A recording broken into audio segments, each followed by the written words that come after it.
الحمد للہ العلی العظیم والصلاۃ والسلام علی رسول الکریم اعوذ باللہ من الشیطان الرجیم بسم اللہ الرحمن الرحیم۔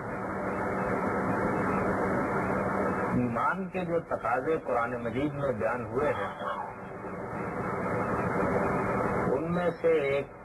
اہم ترین تقاضا قیام بالقسط ہے۔ یہ قرآن کی اصطلاح ہے۔ قیام بالقسط کا مطلب یہ ہے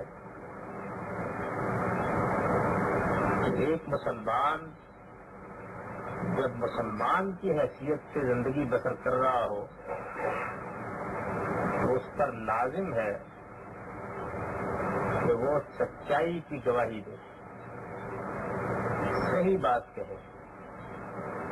انصاف کی بات کہے، انصاف کے خلاف کوئی چیز اس سے سرزد نہ ہو۔ قرآن مجید میں سورہ نساء اور سورہ مائدہ میں اس تقاضے کو بڑی وضاحت کے ساتھ بیان کیا ہے اور الفاظ کے معمولی فرق کے ساتھ ایک جگہ یہ کہا ہے کہ یا ایھا الذین آمنوا کونوا قوامین للہ شہداء بالقسط، اور دوسری جگہ یہ کہا ہے کہ یا ایھا الذین آمنوا کونوا قوامین بالقسط شہداء للہ، یعنی مسلمانوں سے اس بات کا مطالبہ کیا گیا ہے کہ وہ اگر صاحب ایمان ہیں تو ان کو انصاف کے لیے کھڑے ہونا چاہیے، حق کے لیے کھڑے ہونا چاہیے، اللہ کے لیے سچائی کی شہادت دینی چاہیے، جب بات کرنے کا موقع ملے سچی بات کرنی چاہیے۔ اس کو دونوں مقامات پر قرآن مجید نے انسان کی انفرادی اور اجتماعی زندگی میں تقسیم کر کے بیان کیا۔ انفرادی لحاظ سے اس نے یہ مطالبہ کیا ہے کہ اگر کسی انسان کو حق کہنا پڑے، سچائی کی شہادت دینی پڑے اور یہ بات خود اس کے اپنے خلاف جا رہی ہے، اس کے والدین کے خلاف جا رہی ہے، اس کے اعزاء و اقربا کے خلاف جا رہی ہے، تب بھی اس کو یہ شہادت دینی چاہیے۔ یعنی جو بھی دنیا میں اس شہادت کے راستے میں مزاحمتیں یا معانے ہو سکتے ہیں، ان کے باوجود، ان کے رغم، ان کے باوجود قرآن کا مطالبہ یہ ہے کہ آدمی کو یہ شہادت دینی چاہیے، اور وہ بڑے اصرار کے ساتھ یہ کہتا ہے کہ اگر اس سے منہ موڑو گے اور اس سے اعراض کرو گے تو اس کے معنی یہ ہے کہ تم نے ایمان کی حقیقت کو نہیں سمجھا۔ اجتماعی لحاظ سے اس بات کو یہاں تک پہنچا دیتا ہے کہ جہاں یہ حکم دیا ہے اس کے ساتھ ہی یہ بات کہہ دی ہے کہ لا یجرمنکم شنآن قوم علی الا تعدلوا اعدلوا هو اقرب للتقوی، یعنی تمہیں کسی قوم کی دشمنی بھی اس بات پر آمادہ نہ کرے کہ تم سچائی کے خلاف کوئی بات کہہ دو۔ دشمنی ہو جاتی ہے، دشمنی حق کے لیے بھی ہو جاتی ہے، باطل کے لیے بھی ہو جاتی ہے۔ کسی سے اختلاف، مخالفت تک پہنچنا تو نہیں چاہیے لیکن پہنچ جاتا ہے۔ قوموں اور انسانوں کے درمیان معاملات طے ہو جانے چاہیے لیکن بارہ نہیں طے ہو پاتے، تو دشمنی بھی ہو جائے۔ یعنی قرآن کا اصرار یہ ہے کہ دشمنی ہو گئی، دشمنی تو ایک بڑی چیز ہے نا، یعنی یہ اختلاف اور مخالفت سے آگے کی چیز ہے۔ تو شنآن و قوم دشمنی ہو گئی، اس دشمنی کے باوجود یہ تقاضا سامنے آ گیا کہ آپ حق کی شہادت دیں، اور آپ محسوس کرتے ہیں کہ یہ بات اگر میں بیان کرتا ہوں تو اس سے میرے دشمن کو فائدہ پہنچے گا، یا اگر میں اس بات کو یہ صورت دے دیتا ہوں تو اس سے میرے دشمن کو نقصان پہنچ جائے گا اور اس میں مجھے خوشی ہوگی۔ تو قرآن مجید یہ اصرار کرتا ہے کہ اگر یہ شکل بھی پیدا ہو جائے تو تب بھی تمہیں حق و انصاف سے ہٹی ہوئی کوئی بات نہیں کہنی چاہیے۔ بیان کرنے کی حد تک میرا خیال ہے کہ یہ جو کچھ میں نے بیان کیا ہے یہ ہر آدمی بیان کر دے گا. کسی مسلمان سے آپ پوچھیے تو اسے اس معاملے میں کوئی تردد نہیں ہوگا کہ یہ قرآن کا حکم ہے, یہ عقل عام کا تقاضا ہے, یہ دینی زندگی کا مقتضا ہے. اس میں دو رائے نہیں ہو سکتی. لیکن یہ واقعہ ہے کہ اس پر عمل کرنا شاید دنیا کا مشکل ترین کام ہے. یعنی یہ کوئی آسان چیز نہیں ہے. آپ کو حق کی شہادت دینی ہے. اس کے مواقع انفرادی اور اجتماعی زندگی میں قدم قدم پر پیش آتے رہتے ہیں. آپ گھر میں ہیں, آپ بازار میں ہیں, ماں اور بیوی کے درمیان کوئی مکالمہ ہو گیا ہے, بھائی اور بھائی کے درمیان کوئی تلخی ہو گئی ہے, اعزاء و اقربا کے درمیان کہیں کوئی بات کہنے کی ضرورت پیش آ گئی ہے, آپ نے کسی شخص کے ساتھ عقیدت یا محبت کا کوئی تعلق استوار کیا ہے, وہاں کوئی مسئلہ درپیش ہو گیا ہے. ایسے سب مواقع پر آدمی امتحان کے کٹہرے میں کھڑا ہوتا ہے. یعنی اب دین کا تقاضا یہ ہے کہ آپ سچائی کی شہادت دے دیں, لیکن انسان کے جذبات, تعصبات, مفادات یہ اس کے راستے میں دیوار بن کر کھڑے ہوئے, اور اس کو یہ احساس بھی نہیں ہوتا, بارہا احساس بھی نہیں ہوتا کہ یہ کھڑے ہو گئے, بارہا احساس بھی نہیں ہوتا. وہ ان جذبات اور مفادات اور تعصبات کو اپنی زندگی میں اس طرح سمو چکا ہوتا ہے کہ بے تکلف حق کے تقاضوں کو پامال کرتا چلا جاتا ہے اور اس کو کوئی تردد نہیں کرتا. قوموں کے ساتھ تو یہ معاملہ اور بھی بڑے پیمانے پر پیش آتا ہے. یعنی انسانوں کے جذبات اور تعصبات میں بھی بڑی باتیں ہیں جو انسان اپنے نفس کو رشوت دینے کے لیے کہہ سکتا ہے. کہ ماں کا معاملہ ہے, بہن بھائی کا معاملہ ہے, اس سے دوسروں کے جذبات پر کچھ گراں باری ہوگی. وہ یہ نہیں خیال کر رہا ہوتا کہ اس سے حق کا خون ہو رہا ہے.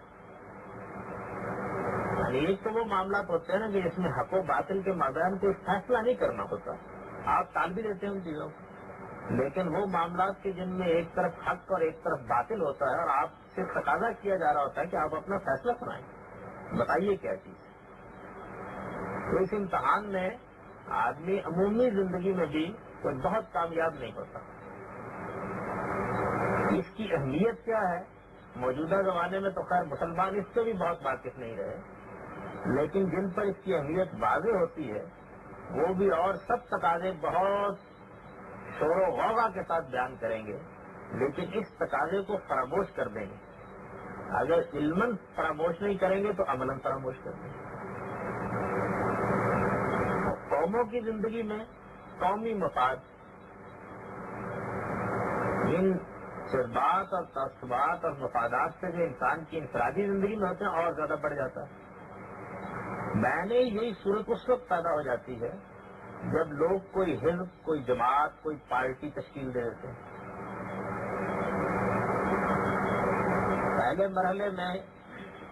تو ایسی سب چیزیں کوئی خیری کمانے کے لیے وجود میں آتی ہیں, وجود میں آ جاتی ہیں, تو پھر جس طریقے سے انسان کی ذاتی زندگی کے بعد تعصبات اس کو حق کے لیے زبان نہیں کھولنے دیتے, اس کا حزب, اس کی پارٹی اور اس کی جماعت بھی اس کو حق کے لیے زبان نہیں کھولنے دیتے. اور اس میں یہاں تک ہو جاتا ہے, اور ہم نے بچش میں سر دیکھا ہے کہ یہاں تک ہو جاتا ہے کہ جو حزب اور جو پارٹیاں اور جو جماعتیں دوسری جماعتوں اور پارٹیوں کو حق کی تلقین کرنے کے لیے قائم ہوتی ہیں, وہ آخر دم تک دوسروں کو یہ تلقین کرتی رہتی ہیں اور اپنے نفس کو کبھی نہیں کرتی. وہاں حق کے تقاضے پامال ہوتے رہتے ہیں. تو انفرادی زندگی, اجتماعی زندگی, قومی زندگی, ان سب میں اگر آپ ایک نظر ڈال کر دیکھیں تو آپ کو یہ معلوم ہوگا کہ سب سے زیادہ ایمان کا جو تقاضا پامال ہوتا ہے وہ یہی, سب سے زیادہ جو تقاضا پامال ہوتا ہے وہ یہی. آدمی اور بہت سے معاملات میں بہت کچھ خیر کما لیتا ہے, لیکن جب اسے اپنے جذبات, تعصبات اور مفادات کے خلاف اپنے حزب کے خلاف، اپنی پارٹی کے خلاف، اپنی جماعت کے خلاف، اپنی تنظیم کے خلاف، اپنی قوم کے خلاف شہادت دینی پڑ جائے، حق کی شہادت دینی پڑ جائے، تو شاید ایسا ہوتا ہے کہ لوگ اس امتحان میں ہوئے ہوتے ہیں، شاید ایسا ہوتا ہے، یعنی یہ بڑی علم انگیز بات ہے، شاید ایسا ہوتا ہے۔ اور ادھر قرآن سے یہ معلوم ہوتا ہے کہ مسلمان سے ایمان جن چیزوں کا پورے زور کے ساتھ تقاضا کرتا ہے ان میں سے ایک اہم ترین تقاضا یہ ہے، اہم ترین تقاضا یہ ہے۔ عمومی زندگی میں آپ کہہ سکتے ہیں کہ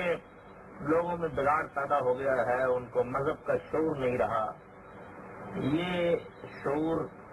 فرد کی حیثیت سے بھی مجروح ہوا ہے، اجتماعی حیثیت سے بھی مجروح ہوا ہے، قومی حیثیت سے بھی مجروح ہوا ہے، مسلمان بحثیت مجموعی انحطاط اور زوال کا شکار ہوئے ہیں، ان کے ہاں دین کے اور بہت سے تقاضے بھی پامال ہوئے ہیں، اس میں یہ چیز بھی پامال ہو گئی ہے، لیکن اس کا سب سے زیادہ عالم انگیز پہلو یہ ہے، سب سے زیادہ عالم انگیز پہلو یہ ہے کہ جو حلقے اپنے آپ کو مذہبی حلقے کہتے ہیں، جو حلقے اپنے آپ کو مذہبی حلقے کہتے ہیں، اس کی مٹی سب سے بڑھ کر انہیں کی ہم پلید ہوتی۔ مجھے یاد ہے کہ ہم لوگ جب کچھ تھوڑی شعور کی عمر کو پہنچے تو خاندان میں اور گرد و پیش کے ماحول میں اور جن لوگوں سے کچھ مذہبی تعلق تھا ان میں بھی زیادہ تر بریلوی نقطۂ نظر کے لوگوں کا غلبہ تھا۔ ہمارے ہاں ایک مذہبی نقطہ نظر یہ بھی ہے ہمارے معاشرے میں، اس کے ماننے والے موجود، تو ہمارے گرد و پیش میں اس کا غلبہ ہے۔ اب اس میں ایک دلچسپ بات یہ ہوئی کہ میں جس اسکول میں پڑھا ہوں، یہ اتفاق کی بات، اس کے صدر مدرس اہل حدیث، اور اہل حدیث کے بھی مشہور لوگوں میں سے تھے اپنے علاقے میں۔ ان کا اس میں گرامی چودھری عبد الرحمان صاحب تھا، بڑے نیک فکر۔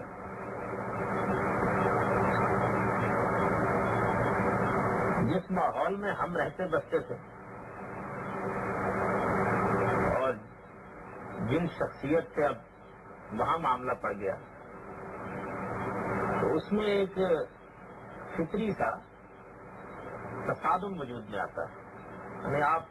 کے والدین ہیں، آپ کے اعزاء اقربا ہیں، آپ کے جاننے والے ہیں، آپ جن لوگوں سے دین سیکھتے ہیں ان کا ایک مخصوص نقطہ نظر ہے، اور ظاہر بات ہے کہ آدمی جب کسی مدرسے میں یا کسی اسکول میں جاتا ہے تو اس میں اس کو اپنے اساتذہ سے بھی ایک احترام کا تعلق محسوس ہوتا ہے۔ تو مجھے ایک واقعہ یاد آتا ہے کبھی کبھی، میں حیران ہو جاتا ہوں کہ آدمی کیا کرتا ہے اور کہاں تک کیا کر گزرتا ہے۔ ایک جگہ بیٹھے ہوئے کسی نے مجھ سے پوچھا، میں شاید اس وقت 7ویں جماعت میں پڑھتا تھا یا 8ویں جماعت، کسی نے مجھ سے پوچھا کہ کون سے اسکول میں پڑھ رہے ہو؟ میں نے نام بتایا۔ ان کا اچھا، وہ جس کا ہیڈ ماسٹر رسول اللہ کا دشمن ہے، وہ جس کا ہیڈ ماسٹر رسول اللہ صلی اللہ علیہ وسلم کا دشمن ہے۔ حیرت ہو گئی نا، معمولی بات تو نہیں ہے، ایک مسلمان رسول اللہ صلی اللہ علیہ وسلم کا دشمن ہے نا، حیرت کی بات، تعجب ہو جاتا ہے آدمی کو۔ خاص طور پر آپ دیکھیے کہ ایک بچہ جو کچھ ابھی شعور کی عمر کو پہنچ رہا ہے، کچھ تھوڑا بہت سیکھ رہا ہے، سمجھ رہا ہے، اس کو جب یہ بتایا جائے کہ تم جس اسکول میں پڑھتے ہو اس کے ہیڈ ماسٹر صاحب رسول اللہ کے دشمن ہے۔ اچھا، اب جو تضاد وجود میں آ رہا تھا وہ یہ تھا کہ ہیڈ ماسٹر صاحب بہت باقاعدگی کے ساتھ ہر صبح اسکول کی اسمبلی میں کچھ نہ کچھ دین بھی بتاتے، یعنی کچھ تو عام نصیحت کی باتیں ہوتی تھی، اور کیونکہ وہ مذہبی آدمی تھے دین بھی بتاتے تھے، اور دین بتاتے تھے تو اس میں ظاہر ہے کہ وہ رسول اللہ صلی اللہ علیہ وسلم کا ذکر بھی کرتے تھے۔ دین کی بات کی جائے گی اور بالخصوص اہل حدیث حضرات کیا کی جائے گی تو اللہ تعالیٰ سے کچھ زیادہ ہی ذکر ہوگا. یہ ہوتا مجھے بڑا تعجب ہوا، بہت تعجب ہوا کہ یہ کیسے دشمن ہے. خیر ہو گیا یہ معاملہ. اس کے بعد ایک اور واقعہ اسی طرح کا یاد آتا ہے. میرے گاؤں کے ایک صاحب ہمارے یہاں مہمان ہوئے. ہمارے قریب میں جب میں مریدکے میں رہتا تھا گھر کے قریب میں اہل حدیث حضرات کی مسجد تھی اور میں عام طور پر فجر کی نماز وہیں پڑھا کرتا تھا. تو غالباً جمعے کا دن تھا، نماز کا وقت اس قریب ہو رہا تھا اور ان کو جانا بھی تھا، واپس بھی جانا تھا. تو میری والدہ نے یا کسی اور نے کہا کہ ساتھ والی مسجد میں جلدی جمعہ ہو جاتا ہے، جلدی پڑھا دیتے نا اہل حدیث حضرات تو پڑھائیے. ان کو یہ معلوم تھا کہ اہل حدیث کی مسجد ہے. چلیں یہ درود کے منکر ہے، یہ رسول اللہ کے دشمن ہیں، یہ درود کے منکر ہے. اب آپ ان دونوں جملوں پہ غور کیجیے یہ کیا چیز ہے، یعنی یہ کیوں ہوا. میں تو دو جملے بڑے سادہ تھے اور میرا خیال یہ ہے کہ اگر آپ کو بھی کچھ مذہبی حلقوں میں چلنے پھرنے کا موقع ملا ہے تو آپ نے بھی یہ دونوں جملے بہت سنے ہوں گے. مذہبی لوگ جب ایک دوسرے پر تبصرہ کرتے ہیں تو یہ اس کی دو مثالیں جو میری اپنی زندگی میں جہاں اور بہت سے حوادث سے گزرنا پڑا ہے وہاں یہ بھی پیش آئیں. حقیقت کیا ہے، یعنی بات تھی کیا، کہاں تک پہنچ گئی. بات اتنی سی تھی، میں اس وقت یہ نہیں عرض کر رہا کون صحیح ہے کون غلط ہے، میں صرف یہ بتا رہا ہوں کہ مسلمان اس طرح کے معاملات میں اور مذہبی لوگ بالخصوص کہاں پہنچ جاتے ہیں. بات اتنی سی ہے، جب ہمیں کچھ شعور ہوا، ہم نے کچھ پڑھا لکھا جانا تو یہ بات معلوم ہوئی اتنی سی ہے کہ اہل حدیث حضرات کو رسول اللہ صلی اللہ علیہ وسلم کے ساتھ معاملہ کرنے میں جو بعض چیزیں معروف ہو گئی ہیں بریلوی نقطہ نظر کے لوگوں کے ہاں، ان پر دینی اعتراض ہے. مثلا وہ اس کو پسند نہیں کرتے کہ حضور صلی اللہ علیہ وسلم کے یوم ولادت پر کوئی اس طرح کی جسے عید میلاد النبی کہتے ہیں تقریب منعقد کی جائے، وہ پسند نہیں کرتے. اچھا اب ان کی پوری بات بیان کر دیجئے کیا ہے. جو وہ بات کہتے ہیں ایک آدمی کو حق حاصل ہے کہ وہ اس بات پہ اعتراض کرے، حق حاصل ہے اسے. یہ بھی اس کو حق حاصل ہے کہ وہ یہ کہے کہ یہ ان کی بات غلط ہے اور اس کے دلائل یہ اور یہ ہے.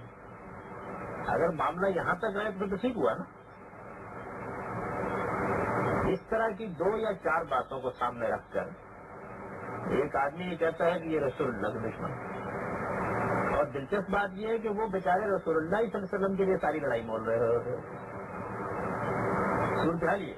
یعنی میں اس وقت یہ نہیں عرض کر رہا کہ وہ حق پر ہے یا باطل پر ہے، یہ عرض کر رہا ہوں کہ جو بیان کرنے والا ہے وہ پوری بات بیان نہیں کرتا. اسی طرح سے یہ آپ کو یاد ہوگا اور آپ سنتے بھی ہوں گے کہ بریلوی حضرات نماز کے لیے جب اذان دیتے ہیں تو اس سے پہلے صلاۃ و سلام پڑھتے ہیں. اہل حدیث حضرات اس کو صحیح نہیں سمجھتے. کیوں صحیح نہیں سمجھتے؟ وہ یہ کہتے ہیں کہ یہ رسول اللہ صلی اللہ علیہ وسلم کے زمانے کا طریقہ نہیں ہے. حضور صلی اللہ علیہ وسلم کے زمانے میں اذان سے پہلے اس طرح کی کوئی روایت نہیں. ایسے ہی اس امت میں ہمیشہ اذان دی جاتی رہی ہے. اب بات اتنی سی ہے، کوئی آدمی اگر ان کی فرد قرارداد جرم بیان کرتے ہوئے اپنے معتقدین کے سامنے یہ پوری بات بیان کر دے تو وہ ان کے جذبات کو مشکل نہیں کر سکتا، بلکہ اس کا بھی پورا امکان ہے کہ اس کے اپنے معتقدین یہ پوری بات سن لینے کے بعد اس کی غلطی پر متنبع ہو جائے. اس کا پورا امکان ہے. یعنی اگر فرض کر لیجیے کہ اسے اہل حدیث حضرات کے خلاف اپنی فرض قرارداد جرم پیش کرنی ہے تو یہ پوری بات بیان کرے سچائی کے ساتھ کہ دیکھیے ان کو اس بات پر یہ اعتراض ہے اور اس کے دلائل یہ، اس کے بعد بے شک اس کی تردید کر دیں، ان دلائل کا جواب دے دیں، پوری بات بیان کر دیں۔ وہ نہیں کرے گا، وہ یہ کہے گا یہ درود کے منکر ہے، یعنی بات اتنی نہیں رہے گی۔ یہ کیا چیز ہے؟ یہ وہی چیز ہے جس کی طرف میں نے تمہید میں اشارہ کیا کہ مسلمانوں کی یہ بدقسمتی ہے کہ عام زندگی تو عام زندگی، ان کے مذہبی لوگ بھی جب ان کو شہادت دینے کا موقع ملتا ہے تو حق کی شہادت نہیں دے پاتے۔ حق کی شہادت کا کم سے کم تقاضا یہ ہے کہ آپ کو کسی دوسرے کے موقف پر تنقید کرنی ہے، اس کی غلطی بتانی ہے، آپ کو حق حاصل ہے۔ اس کی وجہ یہ ہے کہ رسول اللہ صلی اللہ علیہ وسلم کے بعد اب قیامت تک کوئی ایسا شخص نہیں ہو سکتا جس کے بارے میں یہ کہا جائے کہ یہ صرف حق ہی بولتا ہے۔ حضور صلی اللہ علیہ وسلم کو تو بے شک یہ مقام حاصل تھا کہ آپ یہ کہیں کہ لا اقول الا الحق، میری زبان پر حق کے سوا کوئی اور چیز جاری نہیں ہوتی، لیکن اب یہ ہمارا شمار کسی کا بھی یہ مقام نہیں ہے۔ دین کو دیانتداری کے ساتھ سمجھنے کی لوگ کوشش کرتے ہیں، یہی خیال کرنا چاہیے کہ دیانتداری کے ساتھ سمجھنے کی کوشش کرتے ہیں، اس میں کسی کی رائے دوسرے کی رائے سے مختلف ہو جاتی ہے۔ اچھا، اس میں تحقیق کے طریقوں کا بھی دخل ہوتا ہے، طبائع کا بھی دخل ہوتا ہے، استدلال تک پہنچنے کا بھی دخل ہوتا ہے، بے شمار چیزیں ہوتی ہیں، محرکات ہوتے ہیں۔ اختلاف ہو گیا کیا فرق پڑتا ہے؟ آپ کو یہ حق حاصل ہے کہ آپ اپنی رائے بیان کریں، آپ کو یہ بھی حق حاصل ہے کہ آپ دوسرے کی رائے پر تنقید کریں، اس لیے کہ یہ کوئی بری چیز نہیں ہے۔ اس امت کی جب سے تاسیس ہوئی ہے اس کی جلیل القدر اہل علم ایک دوسرے کے نقطہ نظر پر نقد کرتے رہیں، تنقید کرتے رہیں، لیکن آپ کو یہ حق کیسے حاصل ہو گیا کہ آپ دوسرے کا موقف بیان کرتے ڈنڈی مار دیں؟ اتنا سا سودا تولتے ہوئے ڈنڈی مارنا اگر جرم ہے تو کیا موقف بیان کرتے ہوئے ڈنڈی مارنا جرم نہیں ہے؟ یہ موقع تو آپ کی طرف سے شہادت دینے کا ہوتا ہے، کسی سے بدترین درجے کی بھی آپ کو دشمنی ہے تو آپ یہ بیان کریں، بلکہ ایسے موقع پر آدمی کو ضرورت سے زیادہ محتاط ہونا چاہیے کہ کہیں میں اپنے جذبات کی وجہ سے، اپنے اختلاف کی وجہ سے دوسرے کی بات بیان کرتے ہوئے کوئی ایسی چیز نہ کہہ دوں کہ جو وہ نہیں کہتا، وہ نہیں کہتا۔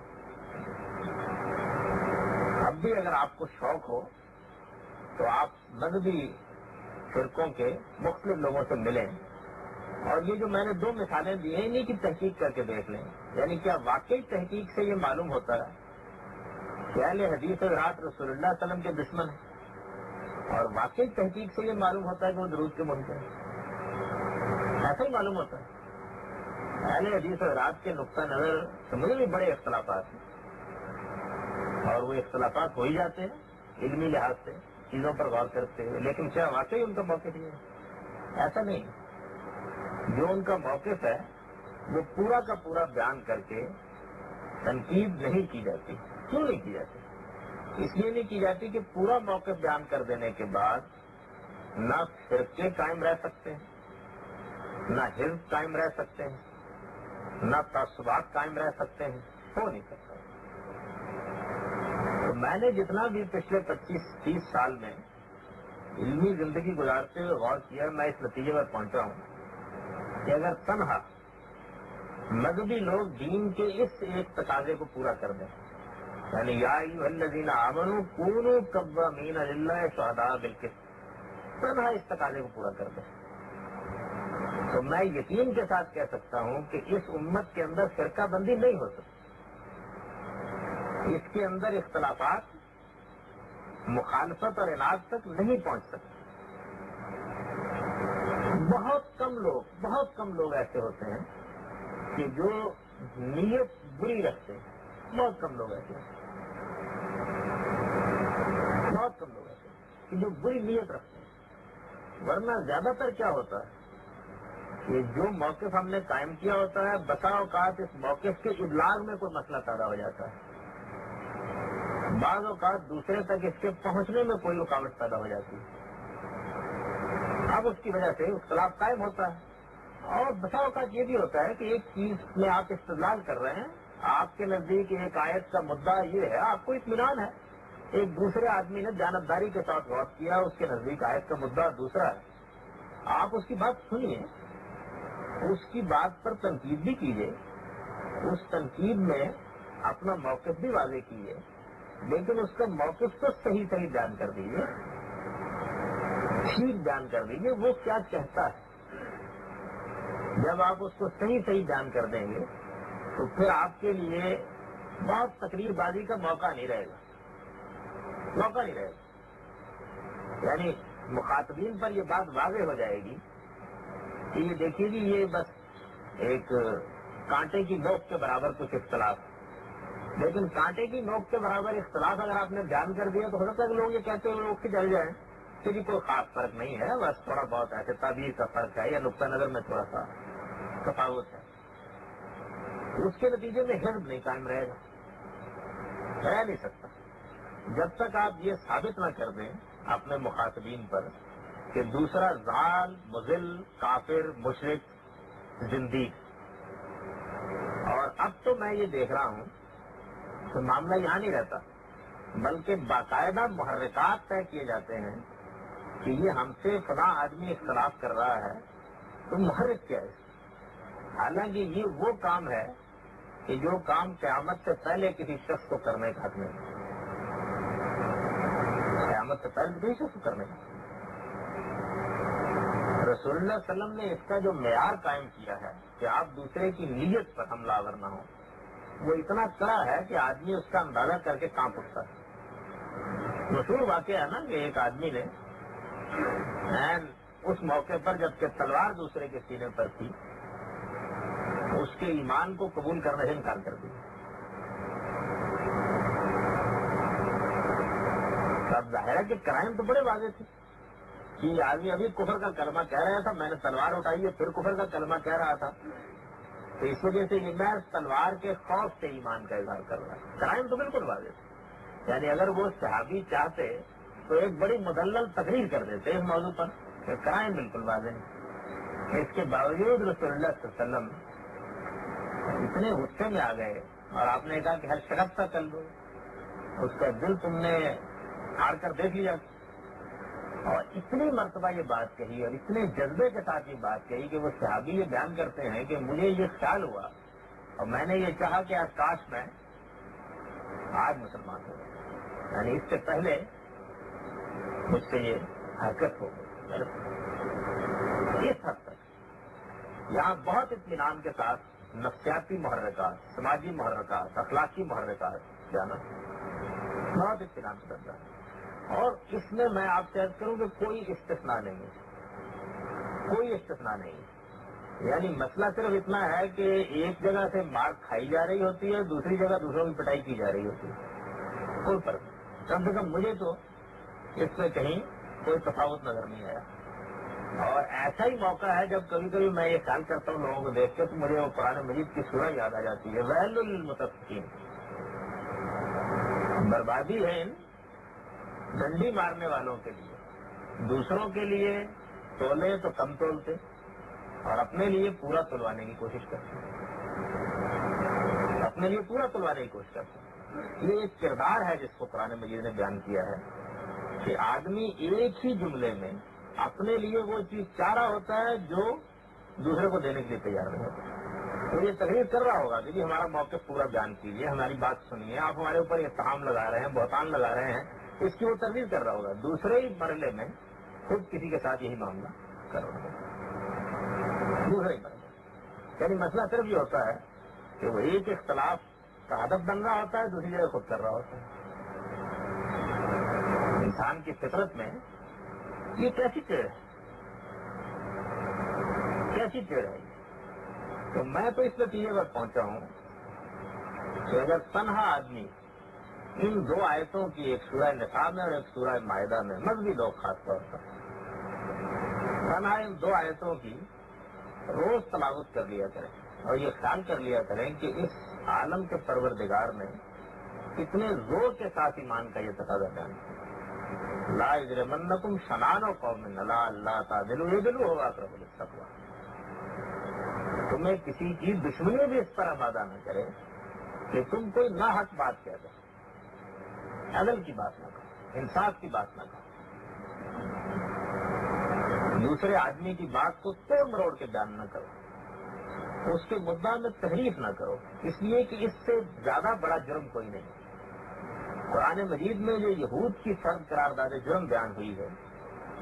اس میں سب سے بڑا جرم یہی ہے، سب سے بڑا جرم یہی بیان ہوا ہے کہ انہوں نے حق کو چھپایا، حق کو اس طریقے سے توڑ مروڑ کر بیان کیا کہ جس سے وہ مسخ ہو کر رہ گیا، اور اس کا نتیجہ پھر یہ نکلا کہ جب حق اپنی پوری شان کے ساتھ 2 مرتبہ ان کے سامنے آیا، ان کی تاریخ میں اس شان کے ساتھ سامنے آیا کہ اس سے بڑھ کر حق کے نمایاں ہونے کی کوئی شان نہیں ہو سکتی۔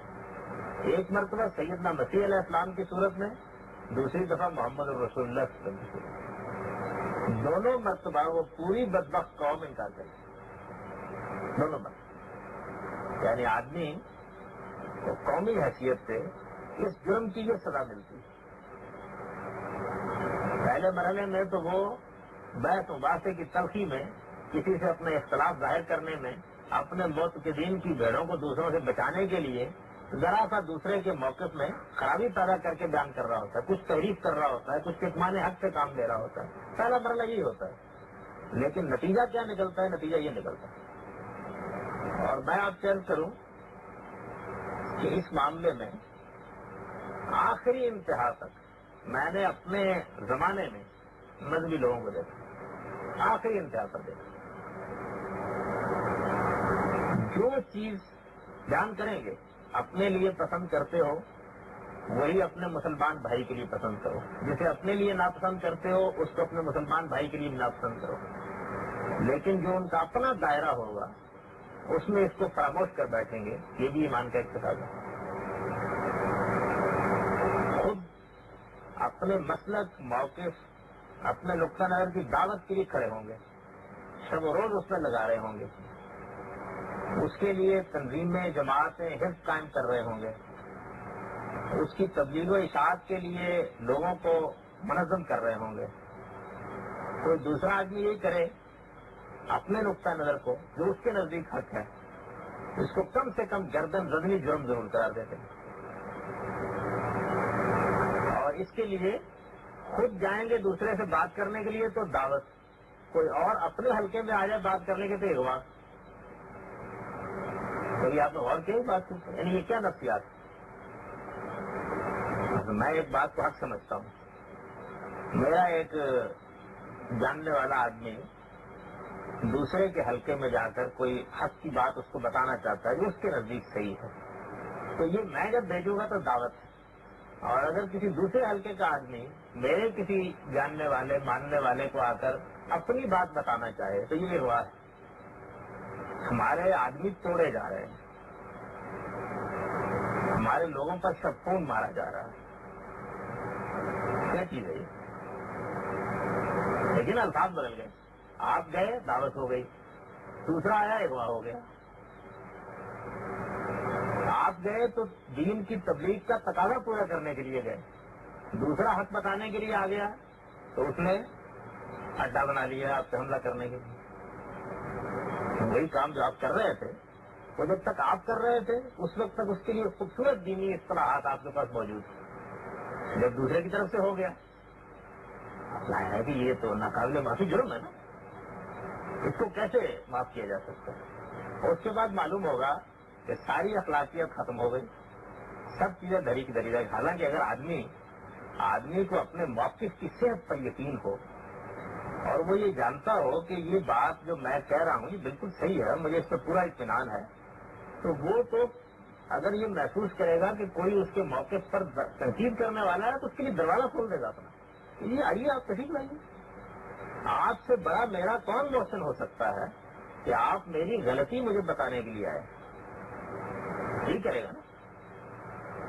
یعنی کم سے کم تقاضا یہی ہوگا، اگر اس کو حق سے دلچسپی ہے کم سے کم تقاضا یہ ہوگا آئیے تو سیدھے بیٹھ گیا، بلکہ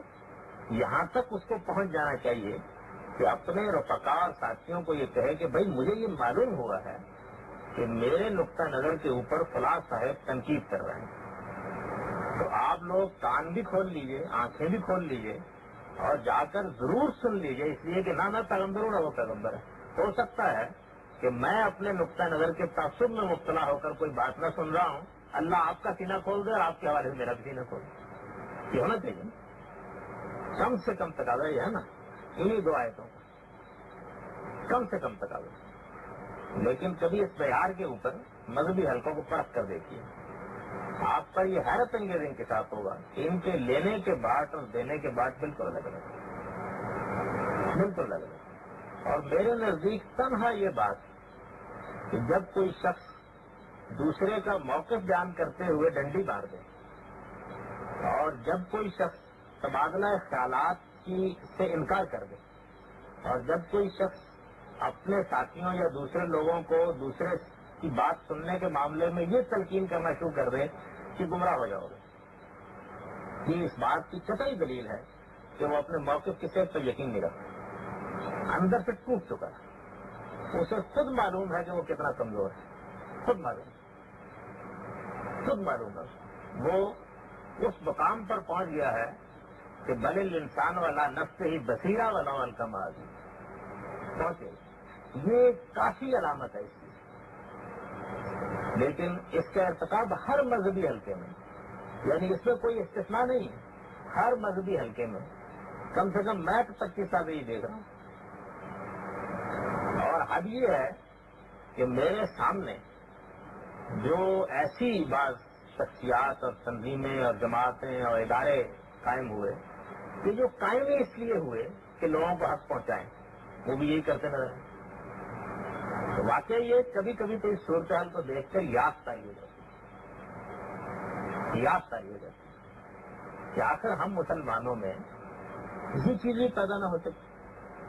یہ میں نے آپ کو انگلی رکھ کر یہ بتانے کی کوشش کی اپنے علم کی حد تک کہ ہر مسلمان جہاں بیٹھتا ہے اس پر پڑتا ہے کہ مسلمانوں میں بڑی فرقہ بندی ہے، ایک دوسرے، یعنی ویسے مسلمان تقریر کر رہا، ہر عالم تقریر کر رہا، دنیا میں 1 ارب مسلمان پائے جاتے ہیں۔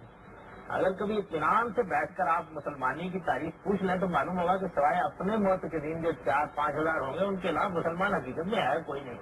دنیا کے اندر، یعنی وہ 1 ارب مسلمان صرف مردم شماری کے لسٹ میں نظر چلانے کے لیے ہوتے ہیں، باقی ہوتے صرف اتنے ہی مسلمان ہیں جتنے اعلیٰ حضرت کی بات مانتے ہیں، ہاں جناب کے معتقد، ان کے نقطہ نظر کے قائل۔ اشاذ کل معدوم، اس میں استثناء ڈھونڈتا رہتا ہوں میں کہ خدا کرے کہ کوئی خدا کا بندہ اس میں کوئی مستثنیٰ مثال قائم کر دے، اس کی زبان سے دوسروں کا موقف بیان ہو تو اس احتیاط کے ساتھ بیان ہو کہ تنبؤ کر کے یہ کہے کہ دیکھو بھائی ان کا نقطہ نظر یہ ہے، اور جب وہ نقطہ نظر وہ بیان کرے تو دوسرے پکار اٹھیں کہ ہم بھی اپنے نقطہ نظر کو اس سے بہتر طریقے سے بیان نہیں کر سکتے۔ خدا یہ کہ ہر آدمی سن کر یہ کہے کہ آپ نے ہمارے نقطہ نظر میں تحریک کر تنقید کرنے کے لیے بےتاب ہوتا ہے ہر آدمی، حالانکہ تنقید کی پہلی شرط یہ ہے کہ آپ دوسرے کے موقف کو بالکل ٹھیک متعین کر لیں، وہ کہتا کیا ہے، ورنہ آپ اپنا اینٹ پتھر لے کے مارتے رہیں گے، چاند ماری ہوتی رہے گی، وہ نشانے پر نہیں پڑے گا، اور اکثر و بیشتر یہی صورت ہوتی ہے، اکثر و بیشتر یہی صورت ہوتی ہے۔ تو میرے نزدیک آپ حضرات میرے پاس آتے ہیں، میری باتیں بھی سنتے ہیں، میں اس سے پہلے بھی یہ کہتا رہتا ہوں لیکن اب بھی یہ بات پھر کہتا ہوں کہ اس کو پلے باندھ لیجئے کہ اس وقت اس دنیا میں اور قیامت تک، اور پچھلی 15 صدیاں بھی اس پر گزر گئی ہیں، کوئی پیغمبر نہیں آئے، اب کوئی پیغمبر نہیں، کوئی پیغمبر نہیں، ہم سب لوگ دین کے ادنا خدام ہیں۔ جس طریقے سے اس دنیا میں ایک شخص طب کا علم حاصل کر لیتا ہے، ایک آدمی ہندسے کا علم حاصل کر لیتا ہے، ایک آدمی کسی اور فن میں امتیاز حاصل کر لیتا ہے، ایسے ہی دین کے بھی علماء ہوتے ہیں، اسکالر ہوتے ہیں، ان کا اس سے زیادہ کوئی مقام نہیں ہے کہ وہ اپنی بات کو استدلال کے ساتھ بیان کریں، بس اپنے بارے میں نہ ان کو اس غلط فہمی میں مبتلا ہونا چاہیے کہ لا اقول الا الحق، اور نہ ان کے پاس بیٹھنے والوں کو یہ خیال ہونا چاہیے کہ دین اصل میں اترا تو رسول اللہ صلی اللہ علیہ وسلم پر تھا، سمجھا ہمارے انہی حضرت نے، یعنی یہ ہر نقطہ نظر سمجھا ہمارے انہی حضرت نے، ورنہ اس سے پہلے کہاں کسی کی سوچ جاتا ہے۔ یہ اس امت کی بڑی روشن تاریخ ہے، اس کے اندر دین کے بڑے جلیل القدر علماء پیدا ہوئے، بڑے جلیل القدر، اپنی سیرت کے لحاظ سے، اپنے کردار کے لحاظ سے، اپنے علم کے لحاظ سے۔ اس کا کوئی دور بھی تاریخ دور نہیں ہے، اور یہ بات میں محض اس امت کے ساتھ کسی تعصب کی وجہ سے نہیں کہہ رہا، موقع ہو تو اس کی پوری تاریخ سامنے رکھ سکتا ہوں اور یہ بتا سکتا ہوں کہ ہر دور کے اندر ایسے جلیل القدر اہل علم پیدا ہوئے ہیں ہر لحاظ سے، اور وہ اپنے اپنے نقطہ نظر سے جو انہوں نے حق سمجھا اس کی شہادت دیتے رہے، اس کو بیان کرتے ہیں۔ یہ سلسلہ اب بھی جاری، اچھے برے لوگ تو ہوتے ہیں ہر جگہ، لیکن بہرحال یہ امت کبھی خالی نہیں ہوئی۔ اب اس میں یہ دور ہے تو اس میں بھی بعض اہل علم اپنا یہ کردار ادا کریں گے۔ آپ لوگوں کا کام یہ ہے کہ حق کو سنیں، اس کو سمجھیں، لیکن کبھی کسی شخص کے تعصب میں مبتلا نہ ہو، کبھی کسی کی اصلیت کو نہ پال بیٹھیں، کبھی یہ خیال نہ کریں کہ جو کچھ آسمان سے اترتا ہے وہ انہیں کے ہاں الہام ہوتا ہے۔ اگر آپ یہ چیز پیدا کر لیں گے، میرے بارے میں پیدا کر لیں گے، کسی اور کے بارے میں پیدا کر لیں گے، تو اصل میں جن بتوں کو توڑنے کے لیے ہم اٹھے ہیں ان میں ایک اور بت کا اضافہ کر دیں گے۔ اس سے تو کچھ نہیں، سنیے، سمجھیے، اور جہاں کوئی ناحق بات دیکھیے اس کی طرف توجہ دلائیے، بتائیے کہ یہ چیز صحیح نہیں ہے، تعصبات سے بالا تر ہو کر سب اہل علم کی بات سنیے، سب اہل علم کی بات سنیے۔ مجھے اپنے ایک دوست یہ بات بہت اچھی لگتی ہے، وہ یہاں بیٹھے بھی ہوئے ہیں اس وقت، وہ ایک مذہبی شخصیت کے ساتھ ان کے کام میں وابستہ تھے اور بڑے جوش کے ساتھ ان کے ساتھ تھے۔ کچھ دیر کے بعد ان کو کچھ خیال ہوا کہ ان کا نقطہ نظر غلط ہے، کسی دوسری مذہبی شخصیت کے ساتھ ان کی کچھ وابستگی ہو گئی ہے، ان کے نقطہ نظر کو صحیح مانا۔ تو پہلی جو مذہبی شخصیت تھی انہوں نے ان کو بلایا اور بلا کر یہ کہا بہت سختی کے ساتھ کہ تم بالکل نہیں جاؤ گے اور نہیں ملو گے فلاں صاحب سے۔ تو انہوں نے کہا کہ حضرت کیوں آتے؟ انہوں نے کہا تمہاری عمر ابھی چھوٹی ہے۔ انہوں نے کہا حضور جب آپ کے پاس آئے تھے اس سے زیادہ چھوٹی، اگر اس وقت یہ صلاحیت رکھتا تھا کہ آپ کی بات سمجھ لوں تو اب یہ صلاحیت کیوں نہیں رکھتا کہ دوسرے کی بات سمجھ لوں؟ جب آپ دعوت دے رہے تھے، کھڑے ہوئے تھے، آج سے 4 سال 5 سال پہلے جب آپ کے ساتھ میں شریک ہوا آپ کے کام میں، آپ کے دستے حق پرست پر بیعت فرمائی، اس وقت میری عمر اس سے چھوٹی تھی۔ اگر میں باقی سارے اہل علم کے بجائے آپ کی بات کو اس وقت ترجیح دے کر آپ کے ساتھ چلنے کے قابل تھا تو اب میرے اندر کیا خامی پیدا ہو گیا؟ تو میں 4 سال بڑا ہو گیا۔ یہ سزا ہے نا فکر و عمل کا، جس کو ایک نوجوان نے واضح کر کے سامنے رکھی، واضح کر کے سامنے رکھی۔ تو اس سے کم ہماری مجلس میں بیٹھنے والے ہر آدمی کو اپنے آپ کو بالا تر کر لینا چاہیے۔ ہم حق کی خدمت کرنے کے لیے اٹھے ہیں، حق کے مربی نہیں بنتے،